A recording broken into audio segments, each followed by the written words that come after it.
Je m'appelle Harold Dean. Je suis pasteur au Texas depuis plus de 40 ans. J'ai 68 ans. Je suis mort et Jésus est venu à moi. Il m'a montré la reine Élisabeth en enfer. Je sais que cela peut paraître fou, voire offensant, mais écoutez bien, c'est un avertissement. Dieu a confirmé que ces 5 choses arriveront à de nombreux autres dirigeants s'ils ne se repentent pas.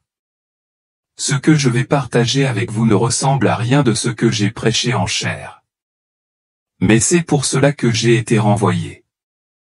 Si vous êtes prêts à écouter les 5 images sacrées que j'ai vues, leur signification, ce qui va arriver et qui vous êtes, alors restez avec moi. Laissez un amen dans les commentaires si cela vous touche. J'ai été pasteur presque toute ma vie, prêchant dans une église d'une petite ville près de Dallas. Je prêche sur Jésus, le salut, le paradis et l'enfer depuis mon plus jeune âge. J'y croyais, je le vivais et je le prêchais. Les gens me regardaient comme si j'étais un roc, un homme de foi. Mais le problème, c'est qu'il manquait quelque chose.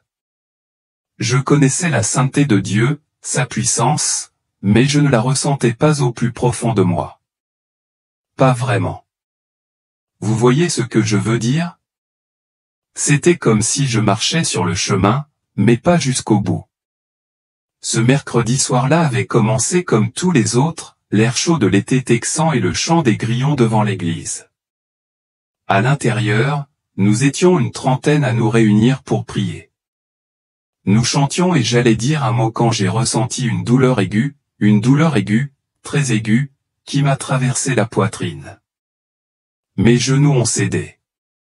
La pièce a basculé. Ma vision s'est brouillée. Et les bruits, les halètements, les grattements, semblaient venir de loin. J'ai entendu Marie crier, « Pasteur, pasteur !» Mais sa voix s'est éteinte comme si je me noyais. Puis j'ai réalisé que j'étais en train de mourir. Non, j'étais mort. Je flottais, en apesanteur, contemplant le chaos en contrebas. Sœur Marie pleurait. Tom était à genoux, en prière, et les autres se débattaient, appelant probablement les secours. C'était mon corps là-dessous, mais je n'y étais pas. Je me sentais séparé.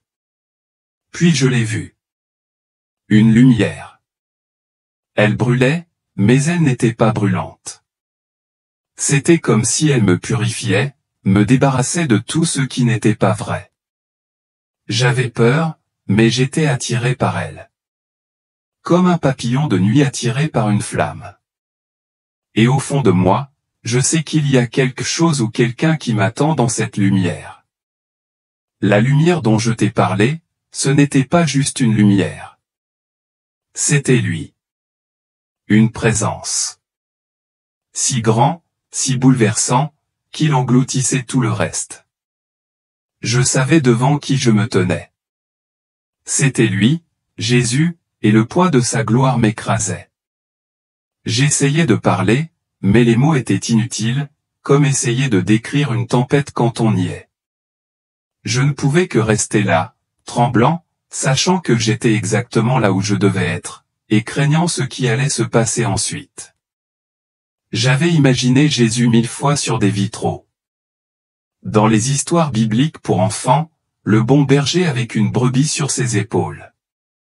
Mais ce Jésus debout devant moi, ce n'était pas une image. Puis il parla et ses paroles me frappèrent comme un éclair. « Harold, dit-il, tu as prêché ma parole. Tu as cru en moi. Mais maintenant, je vais vous révéler la vérité derrière les trônes que le monde vénère. Les puissances qu'il convoite. Observez et soyez témoins. Mon cœur, ou ce qui me restait, s'est arrêté de battre. Ce n'était pas une conversation ordinaire. Il s'agissait de l'Église, du monde, d'une vérité plus profonde que tous les sermons que j'avais jamais prononcés. Il n'était pas là pour me juger. Pas comme je le craignais. Il m'appelait pour voir, pour comprendre, pour me rappeler un avertissement. sa façon de parler des trônes me hantait. Il ne s'agissait pas seulement de rois ou de présidents. Il s'agissait de tout ce que les gens plaçaient au-dessus de lui. L'argent, la célébrité, le pouvoir. Je le sentais. Ce voyage allait me bouleverser profondément. Seigneur, murmurai-je. Je suis prêt. Mais suis-je prêt? J'ignore ce qui m'attend. Seulement que cela va bouleverser tout ce que je croyais savoir.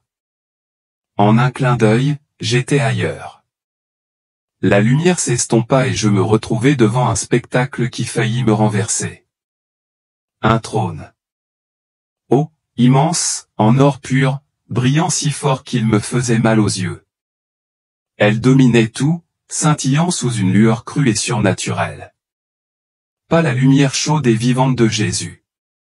C'était autre chose. Froide et voyante. Une foule s'étendait à perte de vue. Des milliers, peut-être des millions, criant des louanges qui résonnaient comme le tonnerre. Gloire, criait-il. Puissance, le bruit était assourdissant, vibrant en moi comme une tempête. J'étais happé par le spectacle, presque emporté par la grandeur.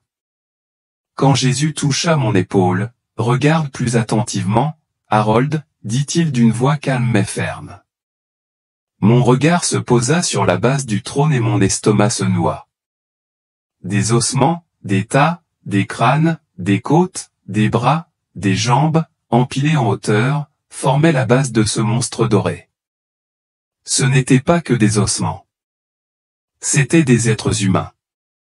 Des vies brisées pour soutenir ce mensonge éclatant. La foule ne le voyait pas, s'en fichait, mais je ne pouvais pas le déconcerter. Mes mains tremblaient et ma gorge s'asséchait. Comment quelque chose d'aussi beau pouvait-il tenir sur quelque chose d'aussi horrible? Les acclamations semblaient creuses maintenant, comme un masque cachant un cimetière. J'aurais voulu me détourner, mais Jésus maintenait mon regard fixe. Ce n'était pas juste un trône. C'était une vérité. Une vérité sur ce que le monde vénère. J'avais le cœur lourd, sachant que j'avais été ébloui par leur l'espace d'un instant, tout comme la foule. Quel était cet endroit? Et qui était assis sur ce trône? Puis je l'ai vue, la reine Élisabeth, assise sur ce trône d'or. Elle était une reine jusqu'au bout des ongles, drapée dans une robe scintillante de joyaux, une couronne lourde de diamants, reflétant cette lumière crue. Son visage était impassible. Majestueuse, le calme qui impose le respect. La foule rugissait plus fort, scandant « Grande reine, élue de Dieu, symbole de force ». Leur voix résonnait dans l'air, et pendant un instant, je compris pourquoi le monde l'aimait. Elle incarnait la stabilité, l'histoire et la puissance, tout en un. Mais quelque chose clochait. J'ai jeté un coup d'œil à Jésus, et ses yeux m'ont tout dit. Il n'y avait aucune lumière sacrée ici, aucune trace de la présence que j'avais ressentie auparavant, juste un bruit d'or et des louanges humaines. La lueur du trône était vive, mais vide, comme un projecteur sur une scène sans âme. Je la regardais à nouveau, cherchant quelque chose, la foi, l'humilité, mais ses yeux étaient fixés sur la foule. Pas sur lui. Elle était leur reine, pas la sienne. Cela me frappa violemment. Cette femme, admirée par des millions de personnes, symbole de foi pour tant de personnes, était sous les applaudissements du monde entier. J'avais lu des choses sur elle, ses prières publiques, ses discours de Noël sur Jésus. Mais là, dans cette vision, j'éprouvais une certaine tristesse. La foule l'appelait servante de Dieu, mais les os sous son trône murmuraient une autre histoire. Elle était puissante. Certes, mais puissante pour qui? J'aurais voulu lui demander de la serrer dans mes bras, mais la main de Jésus sur mon épaule m'a immobilisé. Il ne s'agissait pas seulement d'elle. Il s'agissait de chaque trône bâti sur la gloire humaine. Jésus se tourna vers moi, sa voix tranchant comme une lame à travers les rugissements de la foule. Tu vois, Harold, dit-il, ce royaume est bâti sur la mort qu'il a causée. Tout trône humain qui ne s'incline pas devant moi est une ombre de rébellion. Ces paroles étaient claires, lourdes comme si elles s'étaient gravées dans mon âme. Je comprenais que la reine Élisabeth, respectée, aimée, et même qualifiée de pieuse, ne lui avait pas entièrement cédé sa couronne. Elle s'était accrochée au pouvoir, peut-être pour sa nation, son héritage, la stabilité de son peuple. Mais Jésus n'était pas qu'une figure de proue. Il exigeait tout. Son trône, aussi éblouissant fût-il, reposait sur des os, car il n'était pas ancré en lui. C'était un pouvoir humain, pas divin. La royauté n'appartient pas à l'homme. Harold, dit-il d'un ton ferme. Tout pouvoir, tout trône qui ne m'appartient pas pleinement est un défi. Il ne s'agissait pas de sa méchanceté. Elle avait fait le bien, bien dirigé, mais le bien ne suffit pas. Si Jésus n'est pas au-dessus de tout, même les meilleures intentions bâtissent sur du sable. J'ai ressenti un frisson, non seulement pour elle, mais pour chaque dirigeant, chacun d'entre nous. Qui croit pouvoir garder un morceau du trône pour nous seuls? Puis c'est arrivé. Le trône s'est mis à trembler.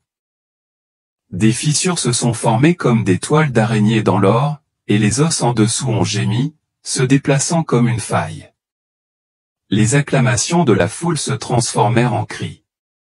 Puis le silence régna tandis que tout s'effondrait en un tas de poussière et d'ossements. La reine Élisabeth avait disparu. À sa place, une âme solitaire se tenait nue dans l'obscurité. Ni couronne, ni robe, juste l'ombre de ce qu'elle avait été. Je frissonnais. Le prestige, le pouvoir, tout cela disparut en un clin d'œil. Voilà ce que cache la gloire du monde, me suis-je dit. Un trône qui paraît éternel mais qui s'effrite comme du papier, et cette âme si seule. Que restait-il lorsque les applaudissements du monde s'estompèrent? Je ne pouvais me défaire de cette image. Était-ce le prix d'un trône non abandonné? La scène changea à nouveau, et je me retrouvai dans un endroit qui ne ressemblait à aucun autre sur terre. C'était un lieu ancien et sinistre, avec d'imposants piliers de pierre sculptés d'étranges symboles tortueux qui semblaient bouger si on les fixait trop longtemps. Le plafond était si haut qu'il disparaissait dans l'ombre. Et l'air était épais, lourd, comme si je respirais de la mélasse. Une faible lumière vacillait de nulle part. Peut-être des torchets. Peut-être autre chose, projetant de longues ombres irrégulières qui dansaient sur le sol. Ce n'était pas seulement ancien. C'était mal. Comme un lieu où naissaient des secrets. Puis je les ai vus. Des silhouettes en robes sombres et flottantes. Leurs visages à moitié cachés sous des capuches. Elles se tenaient en demi-cercle, silencieuses, à m'observer. Leurs yeux, vous tous, ces yeux étaient profonds, comme s'ils pouvaient voir dans des endroits dont j'ignorais l'existence. Une puissance émanait d'eux. Mais ce n'était pas propre. C'était dangereux, glissant, comme un serpent prêt à attaquer. J'ai voulu reculer, mais mes pieds, ou ce sur quoi je me tenais, refusaient de bouger. Qui es-tu? Ai-je murmuré, mais ma voix s'est évanouie dans l'air lourd. Jésus était à mes côtés. Sa présence était la seule chose qui me maintenait calme. Écoute, Harold, dit-il d'une voix douce mais pressante. Je ressentis un frisson.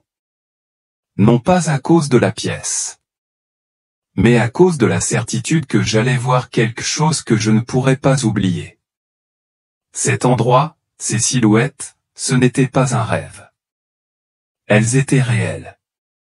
Et ils étaient liés à quelque chose de sombre, quelque chose dont on ne parlait pas au catéchisme. La salle devint plus froide, et mon regard se fixa sur une table au centre, aussi vieille que les pierres qui l'entouraient. Dessus se trouvait un rouleau de parchemin, jauni et ondulé, couvert de symboles qui se tordaient comme s'ils étaient vivants. À côté se trouvait une plume et un petit encrier orné qui semblait appartenir au cabinet d'un roi. Puis elle apparut, une jeune reine Élisabeth, ou peut-être un symbole de son avancée avec une grâce qui ne correspondait pas à la menace de la pièce.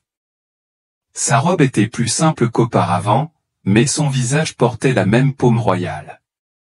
Elle s'avança vers la table, guidée par l'un de ces personnages en robe, la main posée juste au-dessus de son épaule.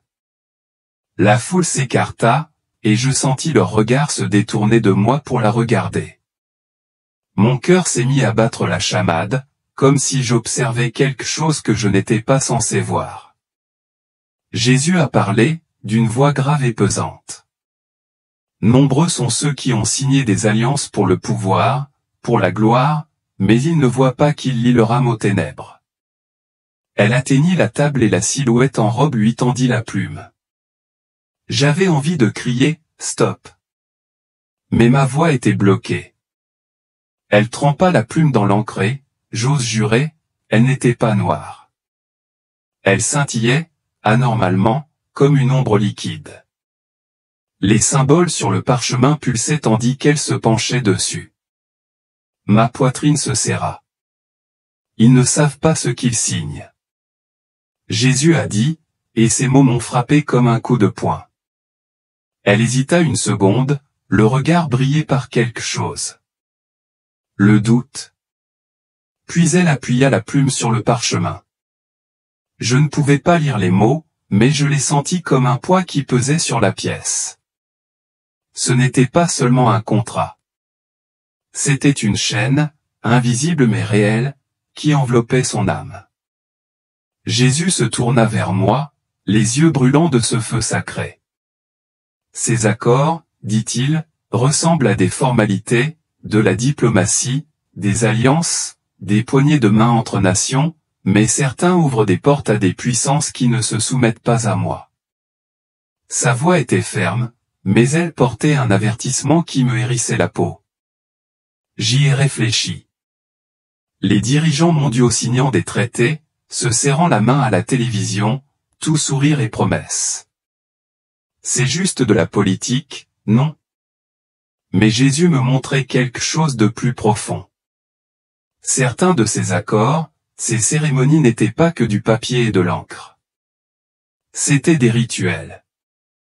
Subtils mais réels, elle lie les âmes à des choses qui se glissent dans l'ombre. De l'idolâtrie, comme il l'appelait, pas toujours avec des statues ou des autels, mais avec une loyauté envers des systèmes, le pouvoir, tout sauf lui. C'est ce qui se passe aujourd'hui, Harold, dit-il. Et j'ai senti un nœud au ventre. Combien de dirigeants, même les bons, tombent dans ces pièges? Combien d'accords, de paquets commerciaux, de réunions secrètes, de vieilles traditions, ont un coup qu'ils ne voient pas? J'aurais voulu lui demander, mais son regard m'a dit qu'il ne s'agissait pas seulement d'une reine ou d'une nation. Il s'agissait du monde, de choix en apparence inoffensifs. Mais il mène à des endroits où sa lumière ne brille pas. Tandis que la plume de la jeune reine griffait le parchemin, une impulsion d'énergie parcourut la salle comme un vent froid immobile. Les symboles brillaient faiblement, et je le sentais, une lourdeur, comme des chaînes invisibles se remettant en place. Son visage ne changea pas, mais je le lus dans ses yeux, une lueur de quelque chose de perdu. Les silhouettes en robe reculèrent, satisfaites, leurs yeux brillant d'une faim indicible. Je regardai Jésus, et son silence résonna plus fort que des mots. Cette signature n'était pas qu'un nom sur le papier. C'était une marque, un lien qui enserrait son âme comme un nœud coulant. J'ai alors réalisé qu'il y avait des choses dans ce monde plus effrayantes que la mort. Des choses qui peuvent vous attacher, vous éloigner de lui, et dont vous pourriez ne même pas vous rendre compte avant qu'il ne soit trop tard. Ma vision a changé, et je n'étais plus dans ce couloir sombre. J'étais ailleurs. Des lieux dont je n'avais entendu parler que dans les livres d'histoire. des terres autrefois revendiquées par l'Empire britannique. Le Nigeria, l'Inde, la Jamaïque défilaient devant moi. Mais ce n'était pas une carte postale. C'étaient des scènes de lutte. Des villages poussiéreux aux huttes en ruine. Des enfants aux yeux creux. Des malades allongés sur des nattes sous des toits en lambeaux. L'air était lourd de chagrin, comme un poids qu'on sentait jusqu'aux os. La pauvreté s'accrochait à tout. Et la maladie planait comme un brouillard. Puis je les ai vus. Des millions d'âmes flottant comme de la fumée. Leurs visages étaient marqués par le désespoir. Hommes, femmes, enfants, jeunes et vieux, tous flottant dans cette brume infinie. Leurs yeux, vous tous. Ils étaient perdus, confus, en quête de quelque chose qu'ils ne pouvaient nommer. Ni paix, ni repos, juste une profonde tristesse qui me serrait la poitrine. J'aurais voulu tendre la main, dire quelque chose, mais ils ne me voyaient pas. Ils dérivaient, silencieux, comme des fantômes oubliés par le temps. Je me suis tourné vers Jésus. Ma voix était à peine un murmure. Qui sont-ils? Son visage était doux. Mais ses yeux exprimaient une tristesse que je n'avais jamais vue. Ce n'étaient pas seulement des lieux ou des personnes. C'était le prix à payer pour quelque chose de plus grand, lié à l'emprise de l'Empire. Je me sentais minuscule, debout là, à observer une mère d'âme qui semblait crier sans bruit. Que leur était-il arrivé? Pourquoi était-elle si abandonnée? Jésus me regarda et sa voix était lourde, comme si elle portait le poids de chaque âme que nous voyons. Harold, dit-il, ce sont ceux qui sont morts sans avoir entendu mon véritable évangile. Ou pire, ils ont entendu une version déformée. Pas ma vérité. Ils ont été abandonnés. Ces paroles m'ont profondément blessé, non pas par la colère, mais par une tristesse qui m'a fait piquer les yeux. J'y ai réfléchi. Des millions de personnes, des générations entières, vivant et mourant sans connaître Jésus. Pas le Jésus que j'ai prêché. Celui qui sauve, qui aime, qui transforme. Au lieu de cela, certains ont eu droit à des rituels, des règles ou des traditions creuses déguisées en foi. D'autres n'ont rien reçu du tout. Juste l'ombre d'un empire qui allait et venait. Je l'ai lu sur leur visage. La confusion, le désir de quelque chose de réel qu'ils n'ont jamais trouvé. Ce n'était pas seulement une tragédie. C'était un échec, une trahison de ce qui aurait pu être. Harold Jésus a poursuivi, mon évangile, c'est la vie. C'est la liberté. C'est moi. Mais ce qui a atteint ces terres s'est souvent formé sans puissance. Une religion sans mon esprit. J'avais la gorge nouée. J'avais lu des articles sur les missionnaires, sur les églises construites à travers le monde, mais Jésus disait que ce n'était pas suffisant. Pas comme ça aurait dû être.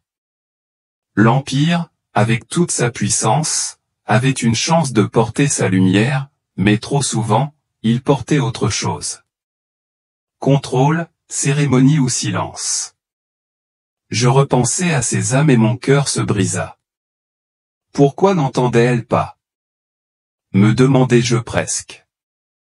Jésus ne répondit pas tout de suite. Mais son silence était pesant.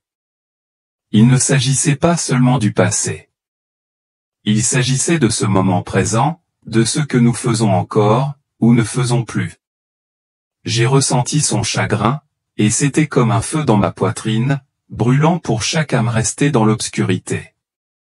Puis le décor a changé à nouveau. Une cathédrale majestueuse se dressait devant moi, ses flèches perçant le ciel, ses murs de pierre étincelant d'une majesté telle qu'on la verrait à Londres ou dans une vieille ville européenne. C'était à couper le souffle. Des vitraux étincelants, des croix d'or resplendissantes, le genre d'endroit qui crie « Dieu vit ici ».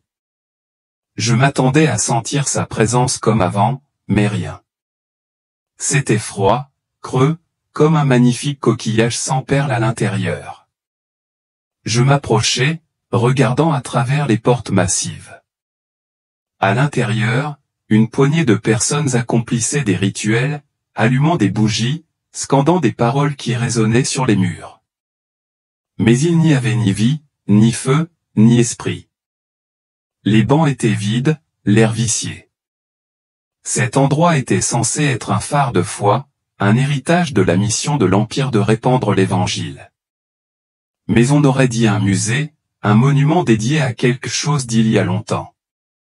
Harold, dit Jésus, la voix teintée de déception. C'est ce qu'ils ont construit, une maison de religion, mais pas la mienne. J'aurais voulu argumenter, dire que c'était un lieu saint, mais je ne pouvais pas.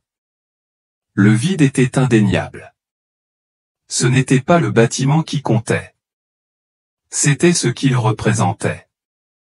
Une foi en apparence belle, mais sans cœur. Un évangile réduit à des cérémonies qui ne sauvaient pas.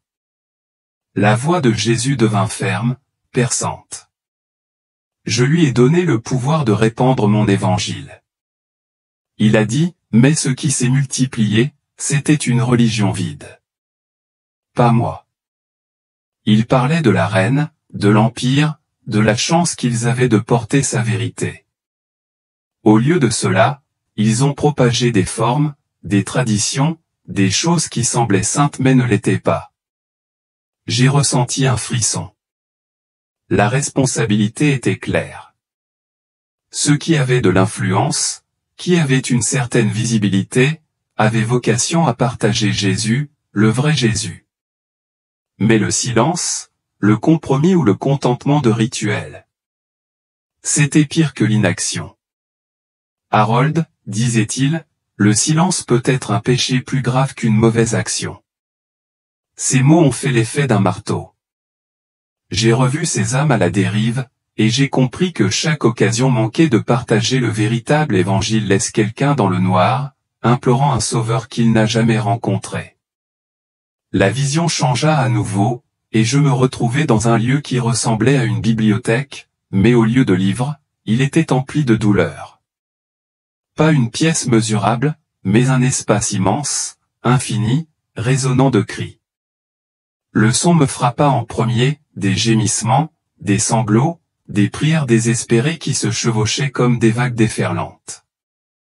La voix d'un enfant, faible et brisé, implorant une mère, le gémissement d'un homme, accablé par la maladie, implorant du soulagement, le murmure d'une femme écrasée par des années de maltraitance, implorant l'espoir.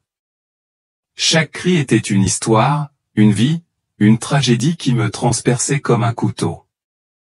Ma poitrine me faisait mal et mes yeux me brûlaient, même si je n'avais plus de larmes à verser en cet endroit.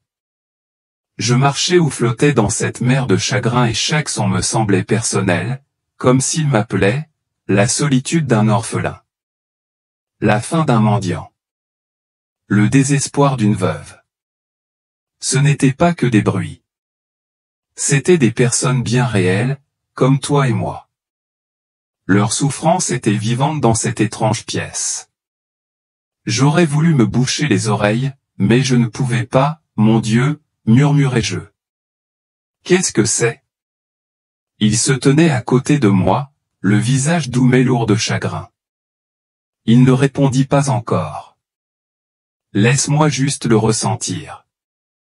Le poids d'un million de cœurs brisés. J'avais prêché la compassion toute ma vie. Mais là, c'était différent. C'était à vif. Comme si je me noyais dans leur douleur. Comment pouvait-il y avoir tant de souffrance? Et comment ne l'avais-je jamais ressenti aussi profondément auparavant? Puis je la vis. La reine Élisabeth, traversant cette pièce en pleurs. Elle n'était plus jeune cette fois, mais la même figure royale du trône, vêtue d'un beau manteau, peut-être comme celle qu'elle portait lors d'une soirée caritative. Son pas était assuré, sa posture parfaite, mais son visage, lui, était impassible. Elle avançait à travers les voix, les sanglots de l'enfant, les gémissements du malade, les prières de la veuve, comme si de rien n'était. Son regard était fixé droit devant. Distante, comme dans un autre monde. Les cris ne la touchaient pas. Ne la ralentissaient pas. Elle ne bronchait pas. Ne s'arrêtait pas. Ne jetait même pas un regard à la douleur qui l'entourait. Mon cœur se serra. Je l'avais vue à la télévision couper des rubans dans des hôpitaux, parler de foi et de service. Le monde la qualifiait de gentille, de généreuse, symbole du devoir. Mais ici, dans cette vision, elle était vide. Aucune compassion, aucune tristesse, juste un détachement glacial qui me glaçait plus que ne l'avait fait la salle obscure. J'ai cherché une étincelle dans ses yeux, un indice qu'elle avait entendu les cris, mais rien. C'était comme si elle avait construit un mur autour de son cœur, et que la souffrance ne pouvait le traverser. Je me suis tourné vers Jésus, la voix tremblante. Comment pouvait-elle ne pas les entendre? Son silence était une réponse suffisante. Il ne s'agissait pas seulement d'elle. Il s'agissait de pouvoir. De dirigeants qui ignorent la douleur parce que c'est plus facile, plus sûr. J'éprouvais un mélange de tristesse et de colère. Pas contre elle. Mais à vrai dire, combien d'entre nous font pareil, ignorant la douleur qui se présentait sous nos yeux? J'avais envie de la secouer, de la réveiller, mais la main de Jésus sur mon épaule m'en empêcha. C'était une leçon, et ça me brisait le cœur.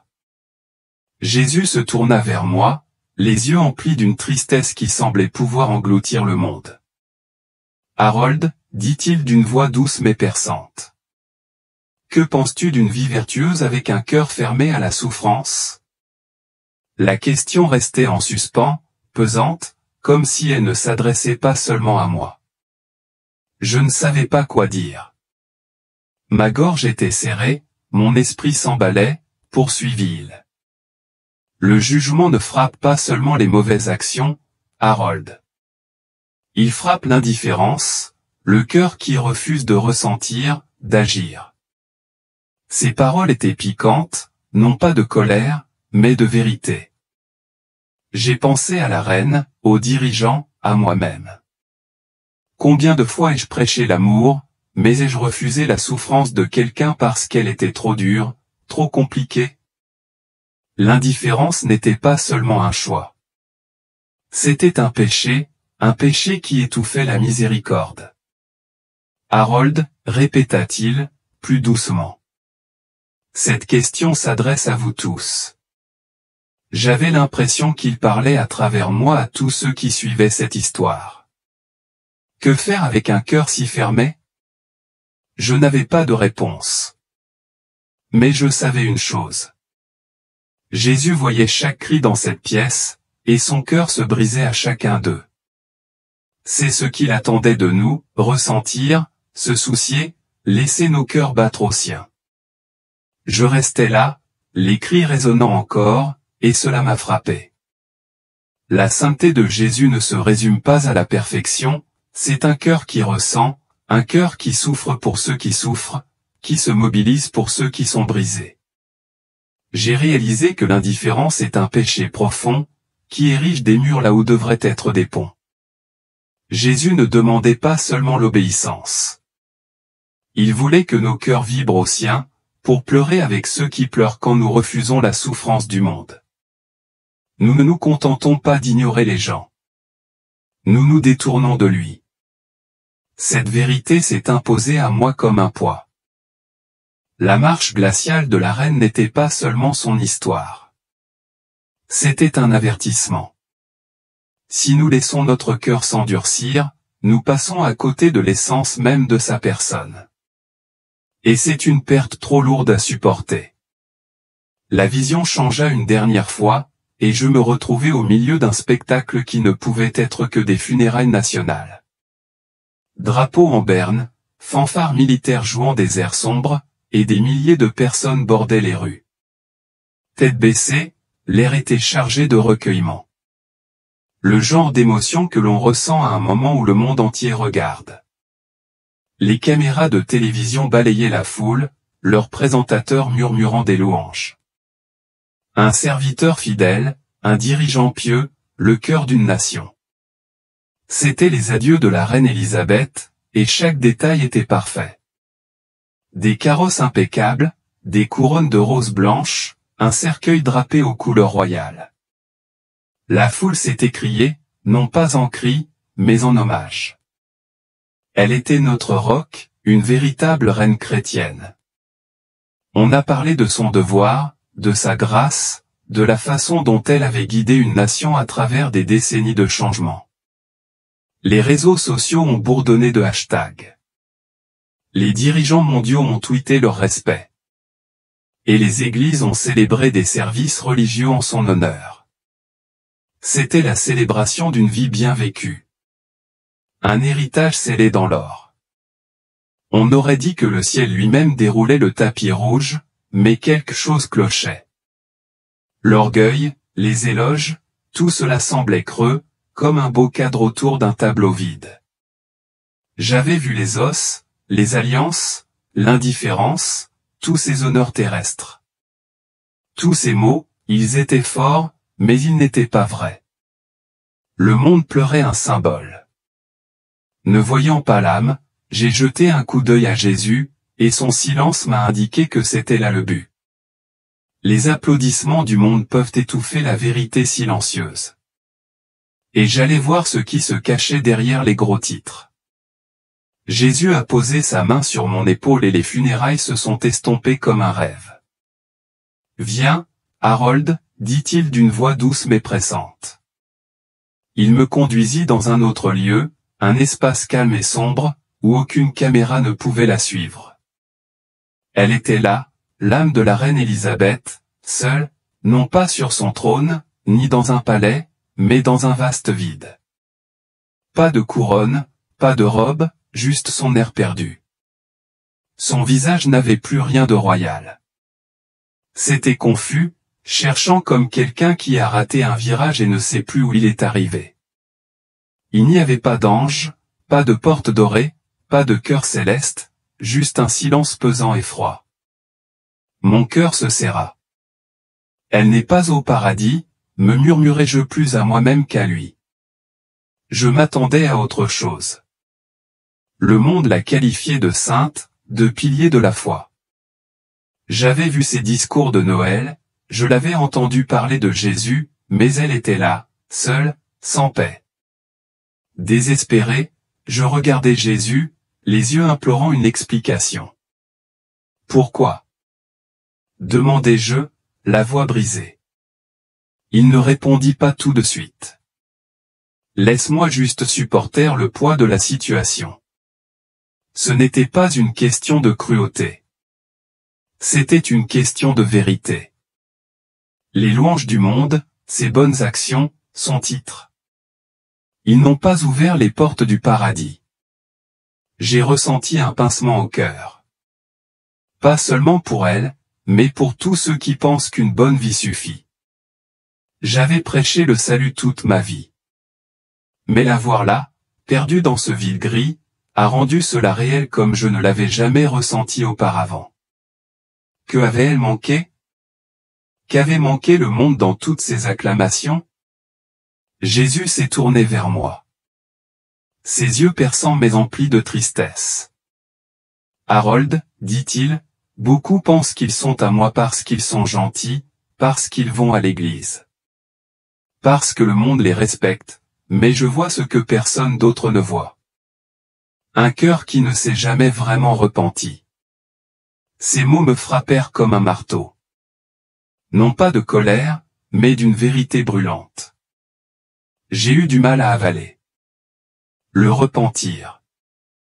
J'en avais prêché, mais maintenant je le voyais différemment. Ce n'est pas juste s'excuser. Vraiment? Demandai-je d'une voix à peine plus forte qu'un murmure. Il hocha la tête. C'est se rendre, Harold. Tout me donner. Ta volonté, ta fierté, ton trône. Pas seulement des mots ou des actes, mais tout ton cœur. J'ai pensé à la reine, à sa vie de service, à sa foi publique. Mais Jésus voyait plus profond. Avait-elle jamais tout abandonné? Qu'il règne sur chaque recoin de son âme. Où s'était-elle retenue, confiant en sa bonté, en son héritage? C'est la vérité que j'ai besoin que tu portes. Il a dit, un cœur qui ne se tourne pas entièrement vers moi.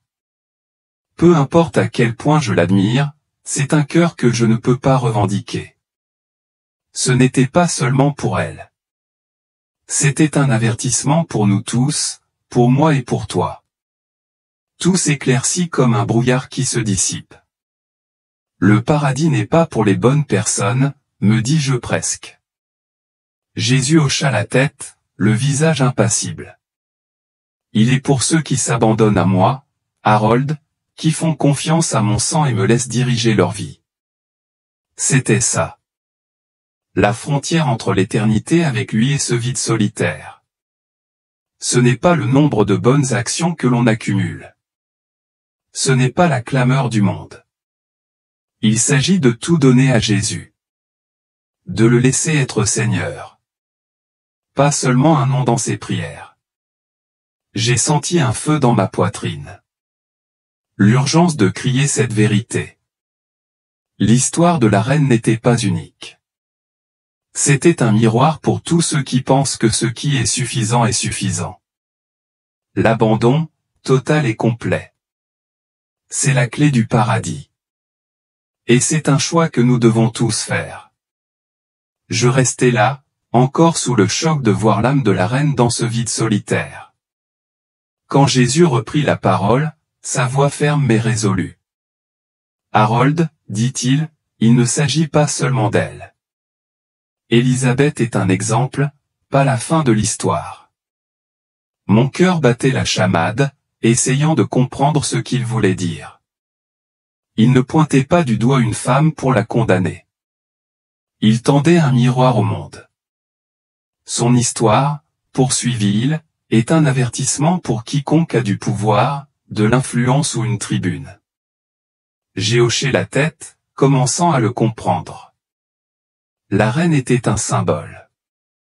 Son trône, ses choix, son héritage reflétaient tant d'autres, présidents, PDG, pasteurs, et même des gens ordinaires comme nous qui on voit au chapitre dans nos petits recoins. Je vous ai montré ces visions. Jésus a dit, pour clarifier la norme de mon royaume. Une capitulation hésitante. Une hypocrisie qui court après les applaudissements du monde. Cela mène au vide. Ces paroles ont sonné comme un signal d'alarme, pas seulement pour les rois et les reines. Mais pour moi, pour vous, pour tous ceux qui m'écoutaient, les 5 choses que j'ai vues dans sa vie, les trônes, les alliances, le silence, l'indifférence, le faux espoir d'être à la hauteur. Elles ne lui étaient pas propres. Nous sommes tous confrontés à leurs pièges, surtout ceux qui dirigent. S'ils ne changent pas d'avis, dit-il d'une voix lourde. Ce que tu as vu sera aussi leur histoire. Je frissonnais, sachant que ce n'était pas qu'une vision. C'était une mission de transmettre cette vérité, d'avertir les autres avant qu'il ne soit trop tard. Jésus me regarda, ses yeux comme un feu qui ne brûlait pas, mais qui illuminait tout en moi. Harold, dit-il, voici les 5 avertissements que tu dois partager. Je me suis préparé, ressentant le poids de ce qui allait arriver. Chacune était une leçon. Une vérité gravée dans les visions destinées aux dirigeants du monde entier. Pas seulement à la royauté, mais à toute personne influente, des politiciens aux parents. Premièrement, dit-il, le pouvoir fondé sur quoi que ce soit d'autre que moi est un trône sur des os. Il paraît solide, mais il est ancré dans la mort, et non dans la vie. J'ai pensé à ce trône d'or, étincelant, mais soutenu par la souffrance. Deuxièmement, les alliances secrètes, les pactes conclus pour le profit, les alliances apparemment inoffensives, peuvent ouvrir les portes des ténèbres. L'étrange salle m'est revenue à l'esprit. Ces silhouettes obscures et ce parchemin maudit. Troisièmement, a-t-il poursuivi, j'ai donné mon évangile pour transformer des vies, mais beaucoup l'ont échangé contre une religion vide de sens. Laissant les âmes dans l'obscurité, je revoyais ces âmes à la dérive, implorant une vérité qu'elles n'avaient jamais entendue. Quatrièmement, un cœur fermé, aveugle à la douleur d'autrui, trahit mon appel à l'amour. La démarche glaciale de la reine au milieu de ses cris me hantait encore. Et cinquièmement, dit-il d'une voix de plus en plus aiguë, pensant que la bonté ou le respect qui mène au paradis est un mensonge. Seul le fait de s'abandonner à moi ouvre cette porte. Je restais là, chaque point s'imprimant comme une pierre. Ces mots ne sont pas seulement pour elle, Harold. Il dit qu'ils sont pour chaque leader, chaque âme qui a une chance de faire la différence. Il s'applique à tous ceux qui détiennent le pouvoir, grand ou petit. J'ai ressenti l'urgence, le besoin de le crier sur tous les toits. Ce n'était pas que des avertissements. C'était une carte pour éviter les pièges qui pourraient nous voler l'éternité. Puis le ton de Jésus s'adoucit, mais ses paroles étaient brûlantes. Harold, cet appel ne s'adresse pas seulement aux reines ou aux présidents. Il s'adresse à tous ceux qui entendent cette histoire. J'ai senti mon cœur se serrer. Le repentir, a-t-il dit, est le premier pas vers la vérité. Chacun de vous, où qu'il soit, doit se tourner vers son cœur pour me donner la priorité. Vraiment la priorité. Sa voix était proche, comme un ami qui supplie, n'attends pas, regarde ta vie. Te retiens-tu? Tu cours après les louanges du monde, tu te caches de moi. Je savais qu'il parlait à travers moi, à toi, à nous tous. Le repentir n'est pas qu'un mot. C'est un tournant, une capitulation, un choix de le laisser régner. Commencez dès aujourd'hui. Il m'a exhorté, fais de moi ton tout. Et j'ai su à cet instant que c'était là le cœur de tout. J'ai cligné des yeux et la lumière a disparu. Mes yeux se sont ouverts sur un plafond d'un blanc immaculé, le bip des machines et l'odeur âcre de l'antiseptique. J'étais dans un lit d'hôpital, des tubes dans le bras, les infirmières s'activaient. J'avais mal à la poitrine. Mais je respirais. C'était étrange, comme si on m'avait tiré d'un endroit où je n'en avais pas fini. Tout était trop bruyant, trop réel. Le bourdonnement de la climatisation, le grincement des chaussures sur le sol. J'ai touché ma main. Chaude et solide, mais mon esprit était toujours là, avec lui, dans cette lumière aveuglante. « Pasteur Dean, vous êtes réveillé ?» dit une infirmière d'une voix claire mais distante. J'acquiesçai, mais je ne pouvais me défaire de l'impression que je venais de vivre une vie en 23 minutes. Était-ce réel? Les trônes, les âmes, la voix de Jésus. C'était si vif, comme gravé en moi. Je regardais autour de moi, m'attendant presque à le voir debout dans un coin. Mon cœur battait la chamade, non pas à cause de la peur, mais à cause du poids de ce que j'avais vu. J'étais de retour, mais je n'étais plus le même. Le monde me semblait plus petit, fragile, comme un fin rideau masquant le véritable spectacle. J'essayais de me redresser, mais mon corps était lourd, comme s'il ne m'appartenait plus. Que s'était-il passé? Je marmonnais plus fort que quiconque. L'infirmière commença à m'expliquer.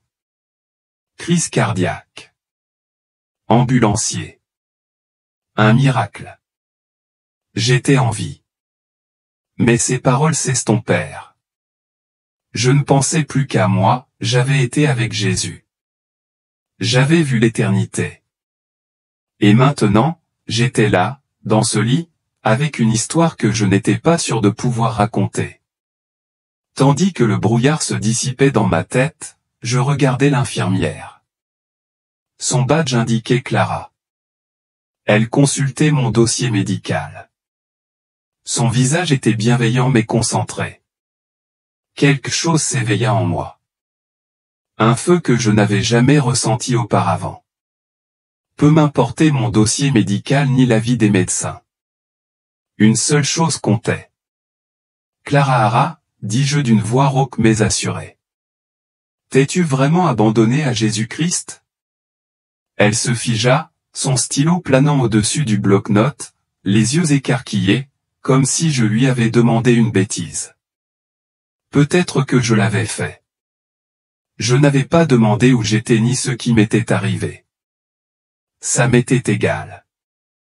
Je ne pensais qu'à l'âme de la reine, seule dans ce vide, et aux millions d'autres qui n'avaient jamais entendu le véritable évangile. J'avais vu ce qui arrive quand on le rate. Et je ne pouvais pas me taire. Je suis sérieuse, ai-je dit en me penchant en avant malgré la douleur dans la poitrine. Lui as-tu donné tout ton cœur? Balbutia Clara Hara. Je vais à l'église, pasteur. Mais j'ai secoué la tête. Pas ça. Pas juste dire, l'as-tu laissé être ton roi? Tu es tout. Je ne sais pas pourquoi j'ai insisté, mais c'était une question de vie ou de mort pour elle, pour moi, pour tout le monde. Les visions étaient encore vivantes en moi, me criant que rien n'avait plus d'importance que le salut, puis la capitulation. J'avais passé 68 ans à prêcher, mais maintenant c'était différent. C'était urgent. Comme un feu brûlant dans mes os, elle ne répondit pas, hocha simplement la tête maladroitement et quitta la pièce. Mais cet instant m'a transformé. Mes priorités ont été bouleversées. Fini la prudence. Fini les sermons confortables. Si cette question, Clara Hara, as-tu capitulé? Si elle te fait battre le cœur, laisse-moi un commentaire. Accrochons-nous à l'essentiel. À partir de ce moment, ma vie ne m'appartenait plus. L'ancien Harold Dean, celui qui prêchait des sermons soignés et serrait des mains après le culte, n'était plus. Désormais, chaque fois que je montais en chair, je ressentais un poids, un fardeau sacré, celui de partager ce que j'avais vu. Mes sermons n'étaient plus seulement des mots. Ils étaient baignés de larmes. Non pas des larmes de tristesse, mais d'amour, d'urgence et d'un profond désir que les gens connaissent Jésus. Le connaissent-ils vraiment? Je m'étranglais au milieu d'une phrase, en pensant à ces âmes à la dérive, à la solitude de la reine, au regard perçant de Jésus. Mon église remarquait, pasteur, vous êtes différent.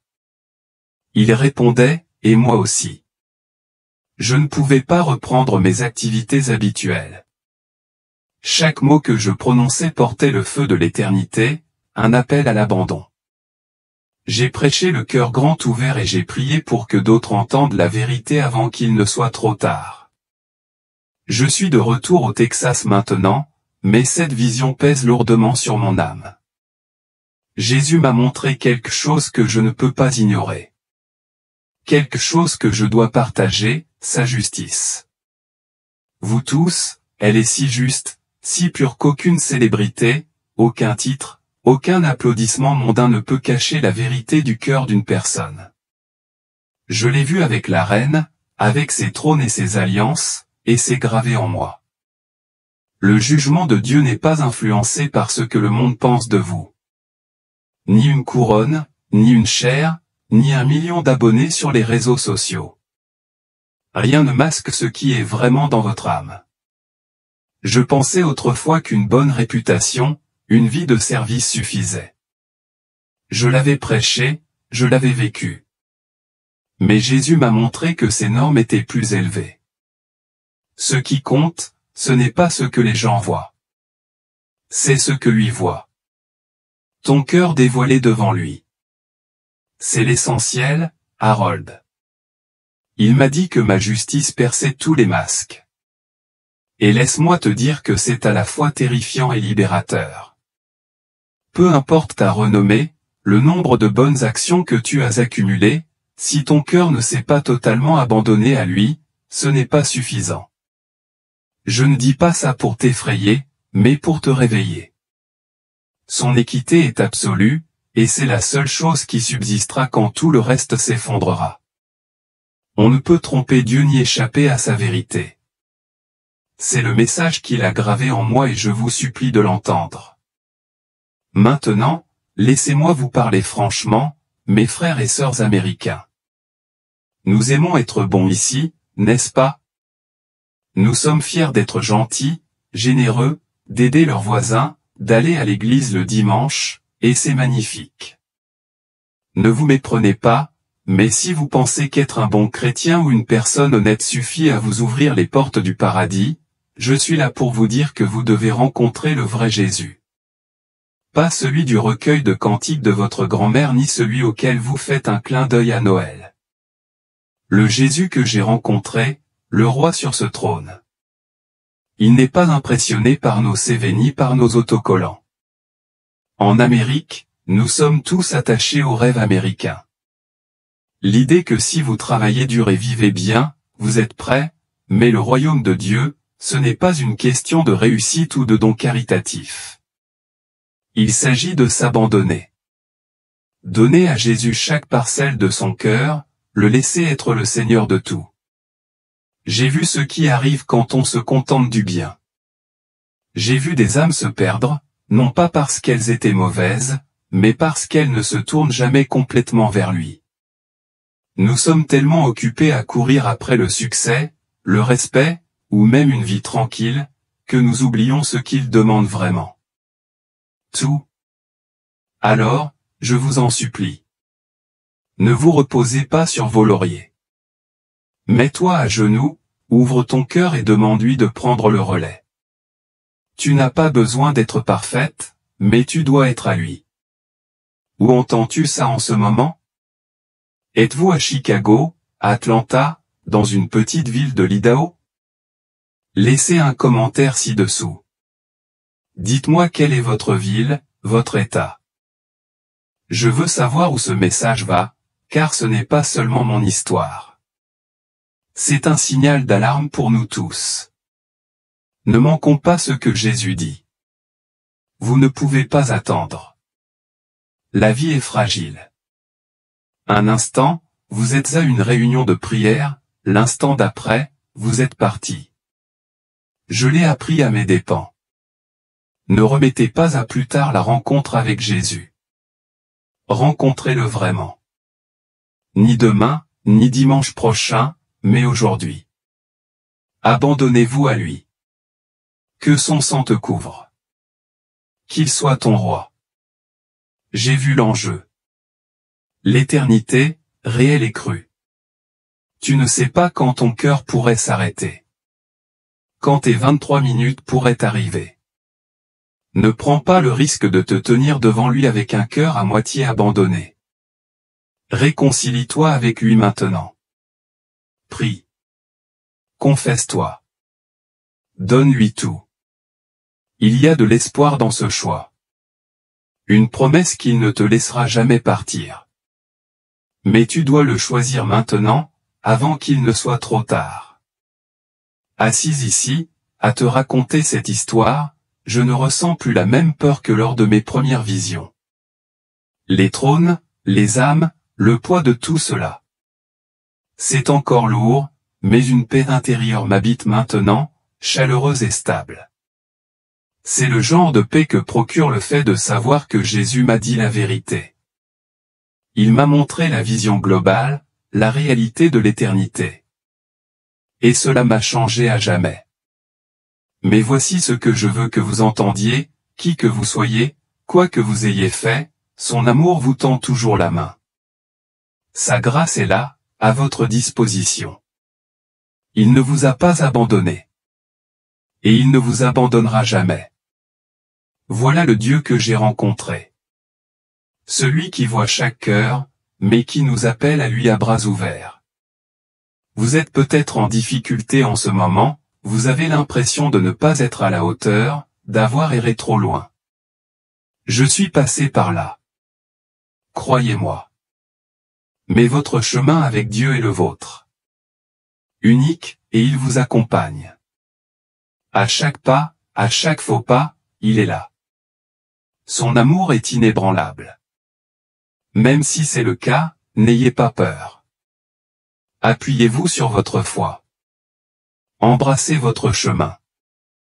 Et sachez que vous n'êtes pas seul. Il est plus proche que vous ne le pensez. Prêt à vous rattraper quand vous tombez. Continuez. Continuez à chercher, car il vous tient. Si cette histoire a éveillé quelque chose en vous, si vous sentez ce léger coup de pouce dans votre cœur, ne l'ignorez pas. C'est lui qui murmure, vous appelant à vous rapprocher. Écoutez-le. Faites un pas vers lui. Peut-être un que vous avez eu peur d'accepter. Il vous attend, non pas avec jugement, mais avec amour. Merci de m'avoir écouté, d'avoir écouté cette histoire bouleversante et difficile. Si elle vous a touché, si elle vous a donné de l'espoir, un avertissement ou une étincelle de nouveauté, n'hésitez pas à vous abonner. Rejoignez notre communauté où nous partageons des messages venus directement du cœur de Dieu, du ciel et des lieux qu'il m'a montrés. Et ce n'est pas fini. Des histoires qui vous mettront au défi, vous inspireront et vous guideront vers lui.